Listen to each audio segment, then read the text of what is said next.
Hoje a gente vai ter uma super honra de conversar com a bailarina Leanne Cope, que está estrelando no musical American in Paris. Leanne, thank you so much for taking the time to do this interview. Thank you. I'm honored to be interviewed by you. I'm honored to interview you. I saw your performance a few days ago, and it was just amazing. Thank you. How do you feel? This is the Broadway debut, right? Yes. It's been a crazy. Well, we actually Sunday night was exactly a year since our first preview, so we've been now performing this a whole year on Broadway, and it still feels. I still get that knotted stomach feeling, that nervous feeling before I go on stage. So, and I think if that goes away, I think maybe it's time to move on. So I'm glad I still get that feeling. Like, I'm still very excited by the show, which is, it excites me every day. Well, that's fantastic. And you know, I don't think our audience specifically knows this, but you're actually a ballerina. This is probably the first time you're singing on stage. Yes, absolutely. Yeah, I've never sang on stage before. So, never even spoken on stage, so it's all still very new and sometimes terrifying because you don't know what's going to come out. You know, you can do your warm-up before the show, but I still get very nervous for the singing part of it. Now, how do you feel, how did you prepare for this? Because it sounds like it's a very different world from the ballet world.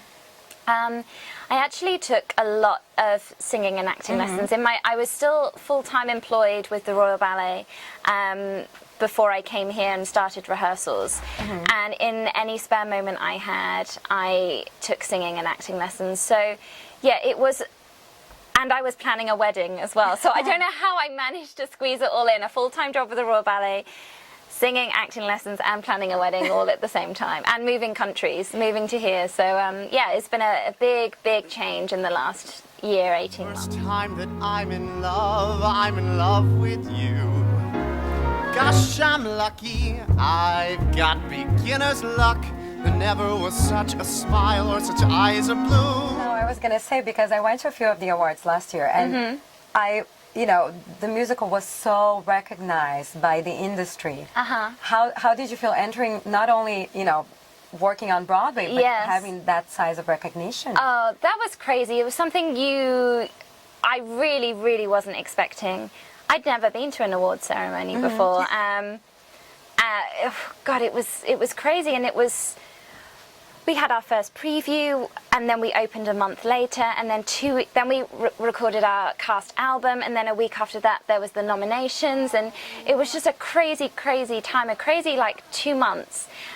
So yeah, I just feel very proud of the whole show, that we got nominated for 12 Tony Awards, and they weren't just for the actors, or they were for the acting, they were for the choreography, they were for director, they were for set design, costume design, orchestration, lighting.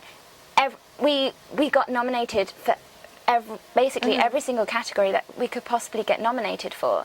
So that just shows that there isn't one star in this show.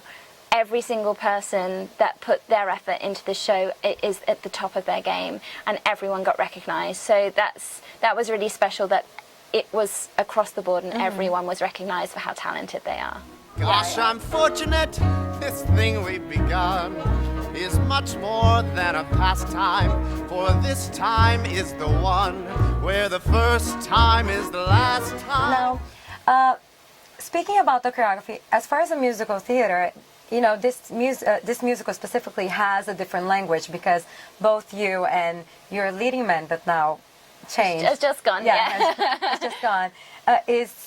You're both from the ballet world. Exactly. So, and Garen too, he's about to take over tonight. He was a soloist of the San Francisco Ballet.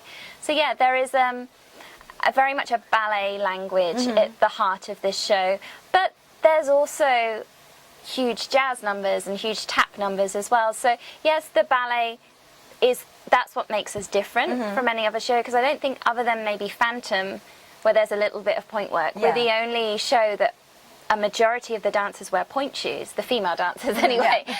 So that also makes us very different. And you know, people who've come to see the show, and I leave at stage door and they're like, I didn't realize liked, I didn't think I liked ballet, and now I've watched this, and now I want to go and see a ballet. So that's exciting to think that we may have introduced ballet to a new audience. It is interesting because if you think about it, the way the show is structured, you do have a whole ballet. Yes. In the second act. Exactly. So for people who are not familiar with that language, it's a way to introduce them to that world. And we were hoping it would work vice versa, and I think it has.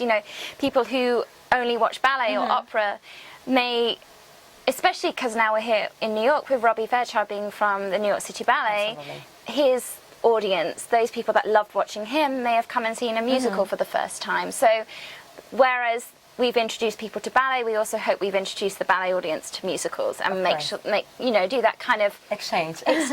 Yeah. Tuesday, for me he'll do and dare as ne'er before. Our hopes and fears will share forevermore. What I found very interesting is that you don't really the story happens right after the Second World War, so it's something that you don't really stop to think about it, like what happens right after it. And every character is interesting. Every character has a background. Everyone has a different reaction. Like especially Elise has that where can I be open and say I'm Jewish now, or yes, am I able to perform and make a career in front of an audience? And I think it's the show brings that aspect. Yes, it's a very romantic story. Yes, it's a very light show, but it brings there's definitely deeper questions in there, and that's what I love exploring. Actually, they all have come from a very dark place. Adam has an injury from the war that has changed his life. He also doesn't want to go back to America. He's staying in Paris. Jerry has been through, those American soldiers, what they went through. They had to kill people. They didn't want to kill German soldiers. Henri has worked for the resistance, and he's also sheltering some kind of, he's having to hide from his parents that his real passion in life, what he wants to be a performer, and also that question of maybe he may or may not be gay, and there's a lot of deeper questions in there. And the same for Milo. She's looking for love, and she thinks she can buy it, and then she realizes that she can't. So there are a lot of background stories in there, and you can delve a lot deeper. And yes, on the surface it's a very happy musical, but I think each character has come from a very dark place, which makes the darkness makes the lightness so much better.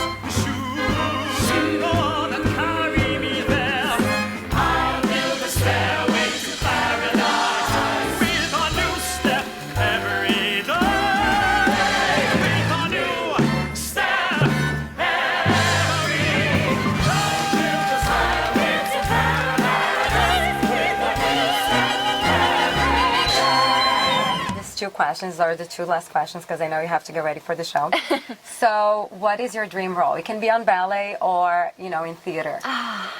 I've always wanted to play Juliet, and I always thought it was in the ballet, but actually thinking about it now, I know Shakespeare is the hardest thing ever, but growing up on Shakespeare, coming from England, we studied Shakespeare at school, so Juliet has always been something that's appealed to me, but she is only 14 years old, so I think that's a bit of a stretch.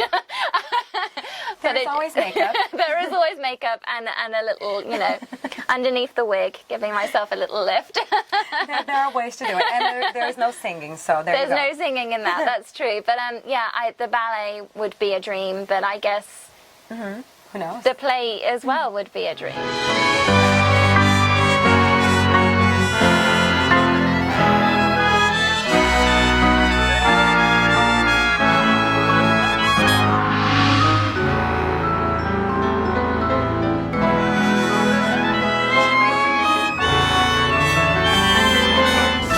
So nice speaking with you and thank having you so much. Good to speak to you too. Thank you so much for taking the time for doing this, and have a great show tonight. Thank you. I look forward to seeing you perform many, many more times. Thank you very much. Thank you. Thank All right, you. thank you.